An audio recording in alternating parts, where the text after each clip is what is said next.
You know what's crazy?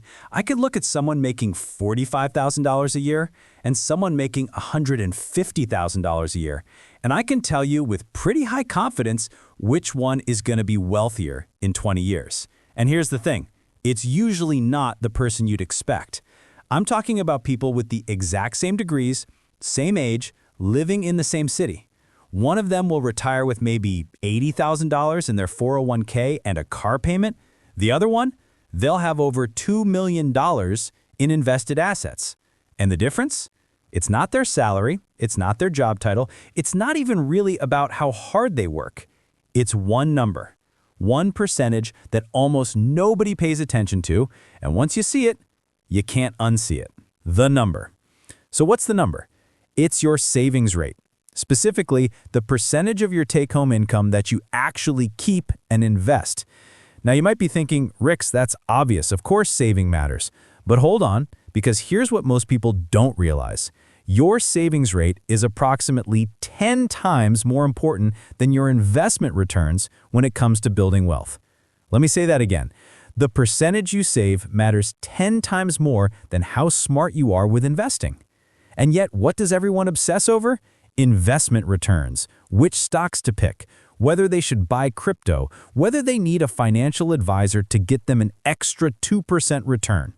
Meanwhile, the average American saves less than 5% of their income. And look, I'm not trying to shame anyone here, because our entire economy is basically designed to make you spend every dollar you earn. But we need to talk about this. The math that changes everything. Here's the thing. When I show people this math, it genuinely changes how they think about money forever. So stay with me. Let's say you make $60,000 a year. After taxes, you're taking home roughly $48,000. Now, let's look at 3 different people with 3 different savings rates.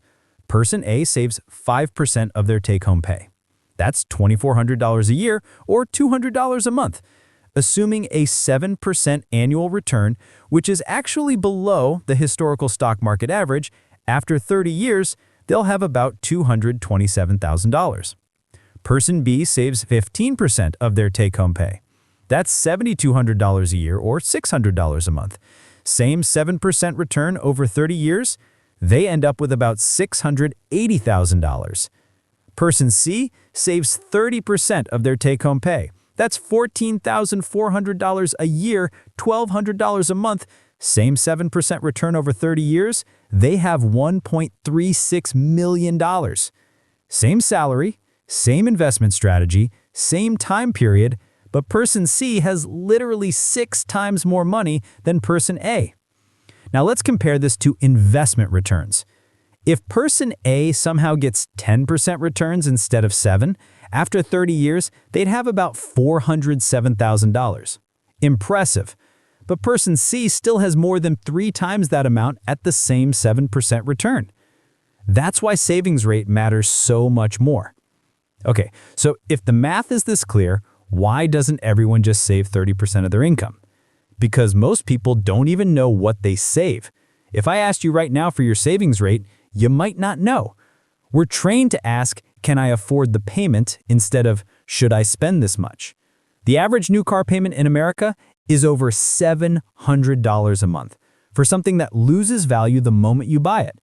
People say they want future wealth, but the short-term excitement of a shiny car wins every time unless you intentionally fight that instinct. The lifestyle trap.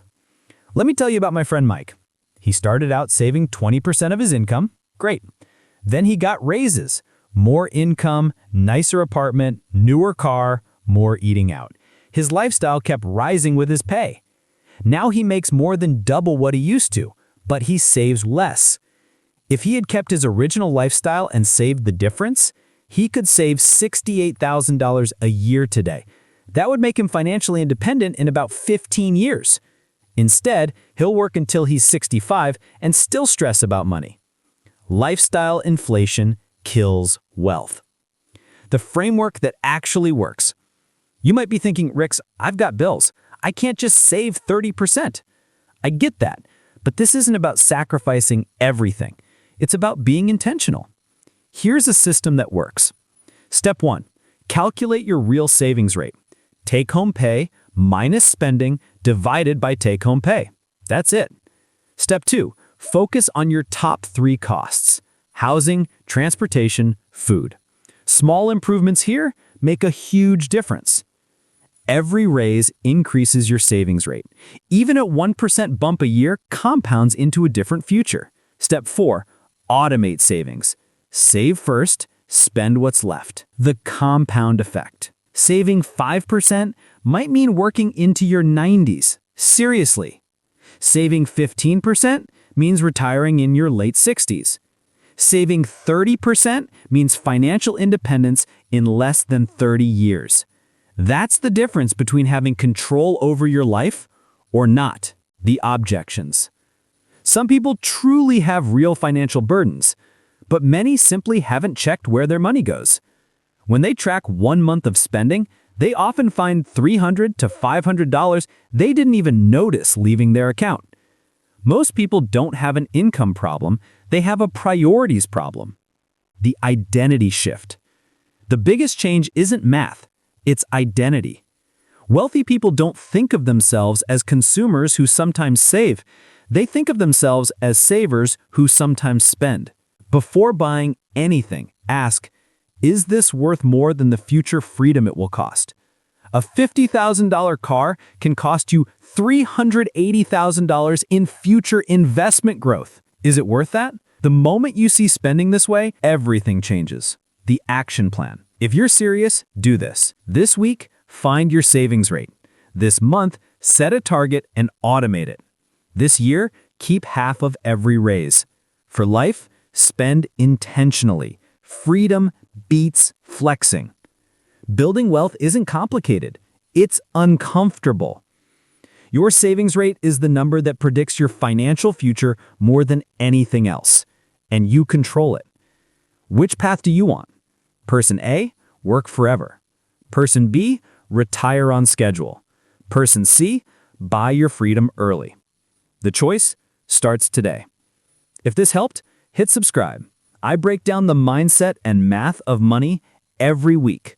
Glad to have you here. Now go calculate your savings rate. For real, do it. I'll see you in the next one.